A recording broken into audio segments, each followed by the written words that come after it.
자, 문제는 바로 지금 내 피부에 문제가 있어서 이 영상을 보시는 민감성 피부 타입이거나 피부 장벽이 약하신 분들이 문제라는 것입니다.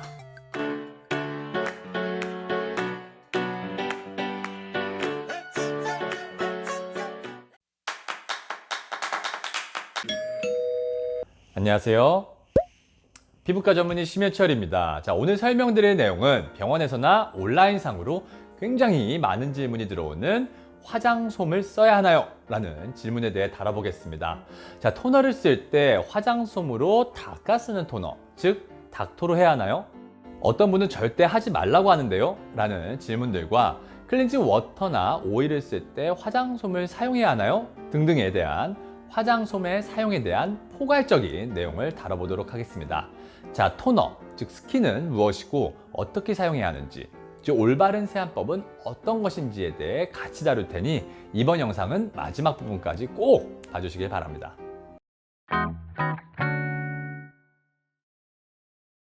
자, 토너 쓸 때 화장솜으로 닦아내야 하나요? 이것을 설명하기 전에 먼저 토너의 정의부터 아셔야 합니다. 제 2년 전 영상 올바른 세안법에서도 나와 있으니 참고 부탁드리고 간단하게 설명하겠습니다.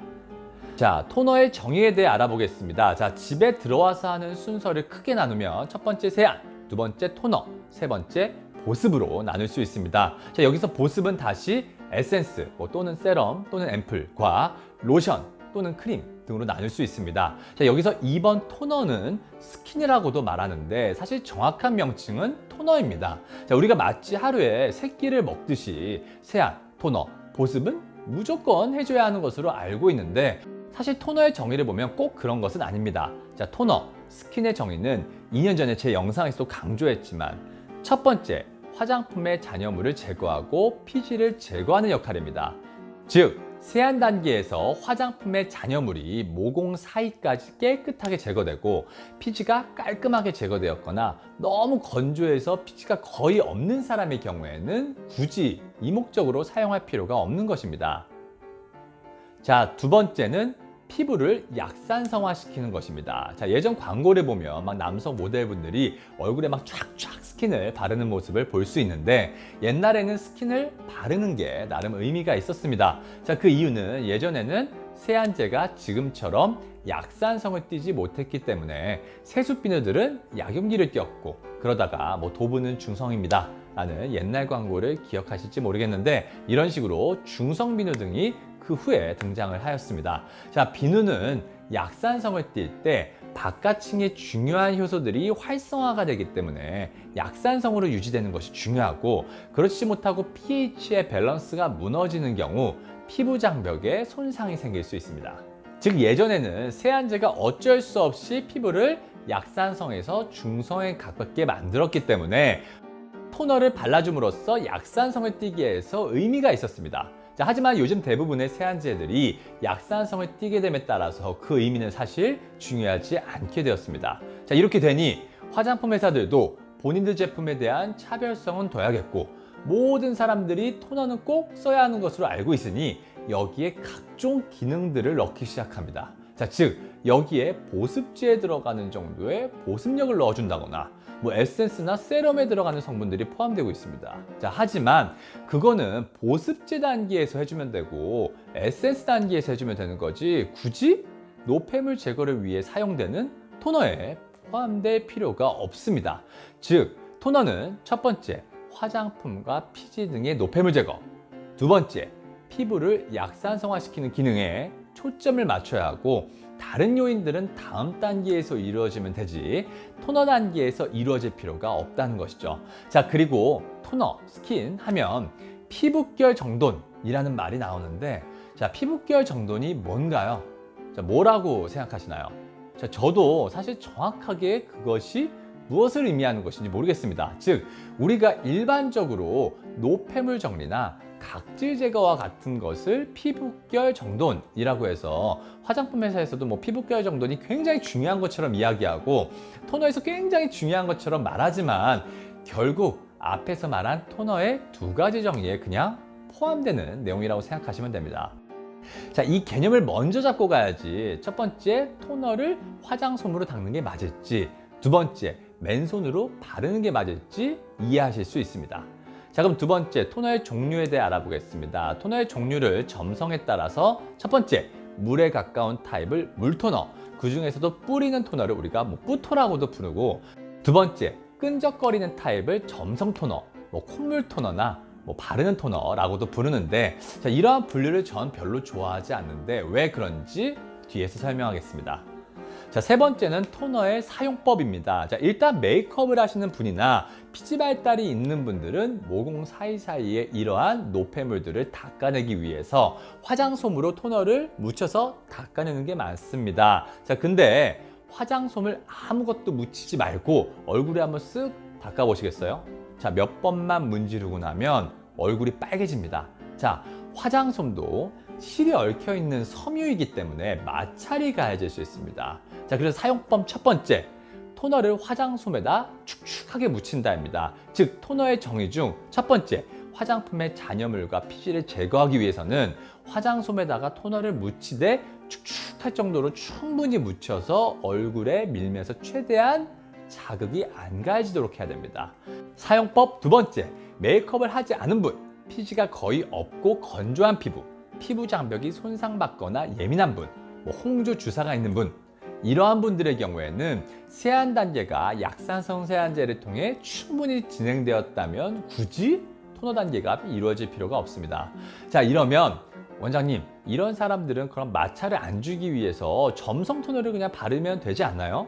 하실 수 있는데, 자, 점성 토너의 성분은 사실 마리 토너이지 보습제 성분이나 에센스, 세럼 등의 성분들이 포함된 경우들이 많은데, 자, 그건 토너의 다음 단계, 즉 세 번째인 보습 단계에서 해주면 되는 것입니다. 토너는 토너의 역할이 있는데 그것이 자꾸 화장품 회사들마다 본인 제품들의 차별성을 두기 위해서 이것저것 성분이 추가돼서 지금은 그 토너의 기능이 아니라 토너 플러스 보습제 기능까지 갖춰놓고 닦아내는 데 쓰지 말고 바르는 데 써라, 이런 상황인 것입니다. 자, 그렇다면 혹자분들이 점성 토너 한 가지로 보습까지 하면 안 돼요? 하실 수 있는데, 보습을 하기 위해서는 토너와 같은 워터 타입보다는 당연히 유분기가 있는 로션, 크림 타입이 보습력이 훨씬 뛰어나므로 굳이 물 타입을 사용할 필요가 없고, 또한 토너에 기본적으로 포함된 물질들 중에 피부에 자극감이 있는 성분들이 있는 경우도 있으므로, 자, 굳이 보습제 목적으로 점성 토너를 사용할 필요는 없습니다. 그러므로 보습은 보습 단계에서 하시면 되겠습니다. 자, 근데 사실 피부 장벽이 튼튼하거나 트러블이 잘 안 생기는 저항성 피부 타입의 경우에는 사실 닦아 쓰는 토너로 자극이 가해지던 점성 토너를 쓰던 크게 문제되지는 않습니다. 자, 문제는 바로 지금 내 피부에 문제가 있어서 이 영상을 보시는 민감성 피부 타입이거나 피부 장벽이 약하신 분들이 문제라는 것입니다.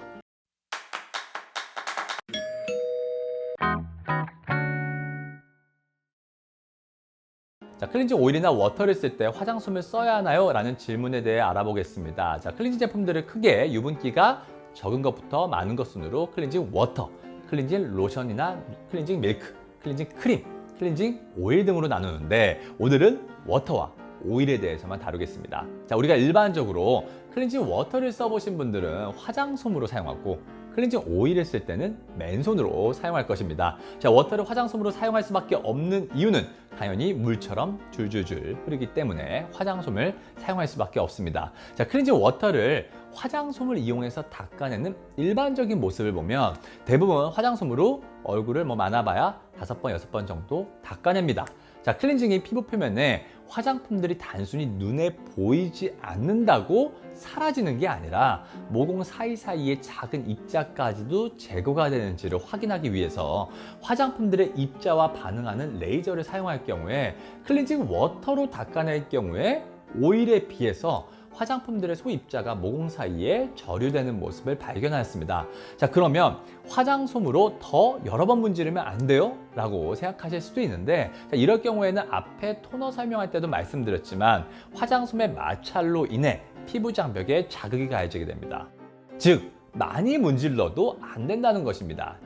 즉, 난 클렌징 워터를 사용해야겠다라는 분들은 화장솜을 클렌징 워터로 최대한 축축하게 적셔놓은 다음에 이 마찰을 적게 해주는 것이 중요하고, 클렌징 워터가 줄줄 새는 것이 좀 아깝다라는 경우에는 물로 미리 화장솜을 적셔놓고 클렌징 워터를 그 위에 묻히고 닦아낼 수 있습니다.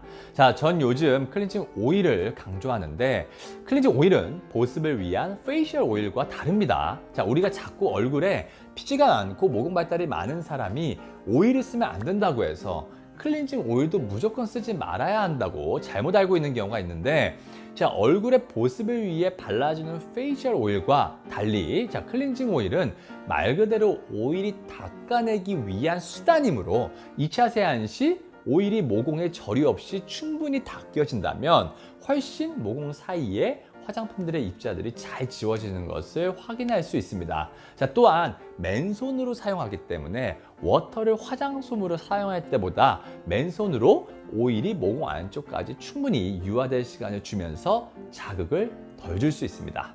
자, 지금까지 토너를 사용할 때 화장솜을 사용해야 하는지, 클렌징 워터나 오일을 쓸 때 화장솜을 써야 하는지에 대해 알아봤습니다.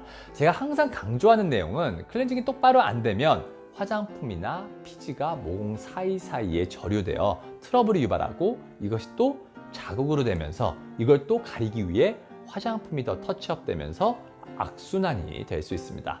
자, 그러므로 올바른 클렌징이 좋은 피부를 만드는 가장 첫걸음인 것을 아셔야겠습니다. 지금까지 연세더세 피부과 원장 심연철이었습니다. 감사합니다.